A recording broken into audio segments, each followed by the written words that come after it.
circle around the wellhead, and we just drove around this 2 nautical mile radial around the wellhead.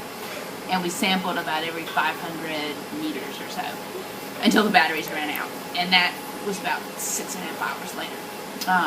But what we found was really different from what we saw in 2010. We did the same little transect in 2010, and we had about 7 hours of bottom time, and during that 7 hours we saw a crab, one crab.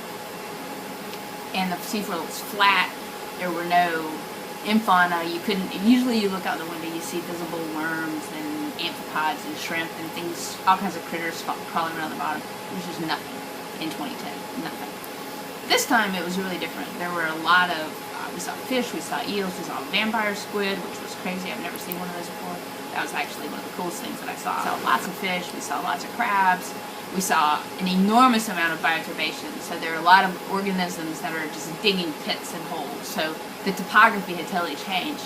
But that layer, that brown layer of weathered, oily material is still there. And calling it oily isn't exactly appropriate. It doesn't feel like oil. It doesn't smell like oil. In 2010, it smelled like oil. I mean, it was just, you had to wear a, Tyvek suit to sample stuff. It was nasty.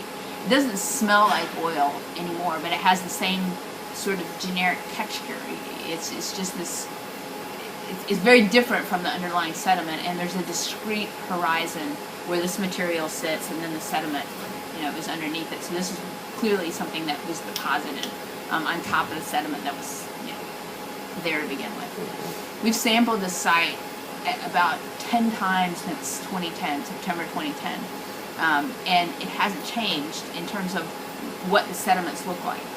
So one of the most interesting things in my mind is that so taking the sediments, so we've sampled these sites with a multiple core. It's an instrument that I think is still put together outside. If it is, we can take a look at it and I'll show you how it works.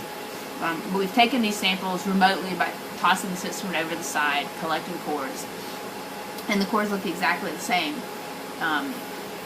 now as they did in 2010 if you just look at the sediments.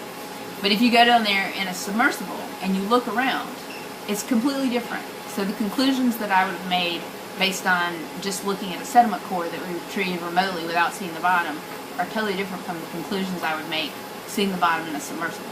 And I think that's a testament to why we need these submersibles, and we need to get eyes on the bottom, and we need to see what things look like. Because otherwise, I would have said, oh, it's the same, it hasn't changed, maybe the PAH levels have dropped a little, maybe, the TPH, maybe there's a little bit less total petroleum hydrocarbons than there used to be.